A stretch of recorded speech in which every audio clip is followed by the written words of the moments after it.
Good morning, good afternoon, good evening. Me mama chi, me mama ha, me mama jo. We ye Freeman, the storyteller. Yo, ene ye beka nansesem afa Ananse ho.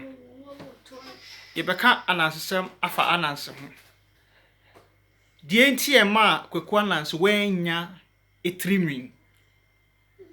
Semwate enkwada, semwate mpanifo. E wo se Africa for your stories no. Yankasa ye kind stories na ye tro stories.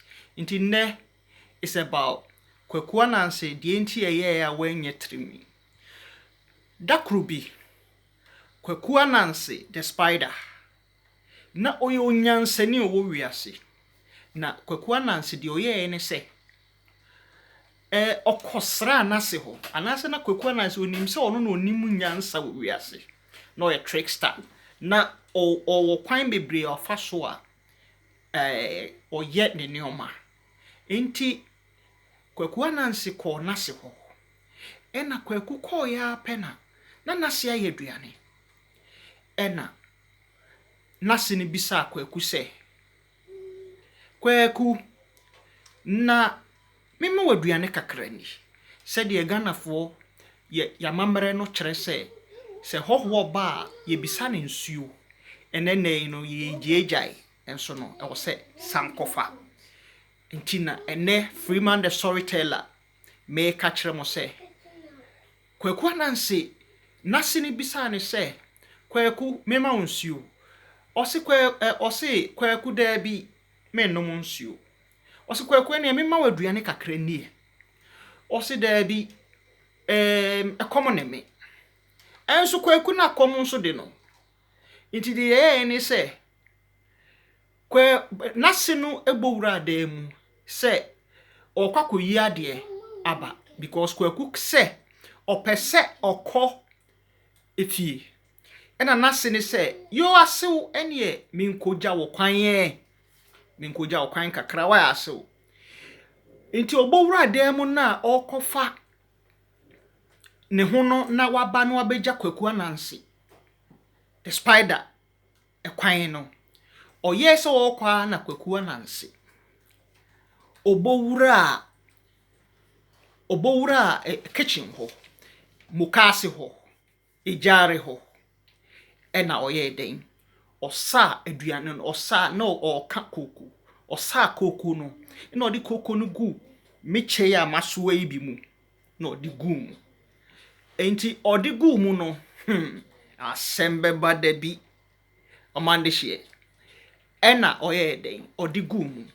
Enti na asew no yese oba obowura ho apena Kwaku ma onim ompese enengu ase emfata. Onipa bia. Ena oye se enimgu ase beto no de obefa saa eche ya masoa bia odi koko na gumu no. Odi behye den, odi behye ni tiri. Ena Kwaku Ananse edi koko no a wetiegu eche ni mu no odi hye ni tiri so. Odi hye ni tiri so anche bia na asew no. Asew we de asew no bowura ho. Asew no bowura ho na ase nimgu ase beba na Kwaku Ananse odi ahye ni ti, odi akata ni ti abra asew no enhu. Won de mo de yem asew. Ehwa pena. Asew yi se ba min koja wo kwan Kwaku. Ba min koja wo kwan. Kwaku se asew. Men koja me kwan. Na mia nkasa meko. Se mia nko na me bae me din kakra sa meko. Ehwa pena asew se da bi Kwaku. Amamre de ye nimu a ini se eja ato ho. Amamre na wo se ye famu se twe. Enti no Kwaku ma min koja kwan kakra.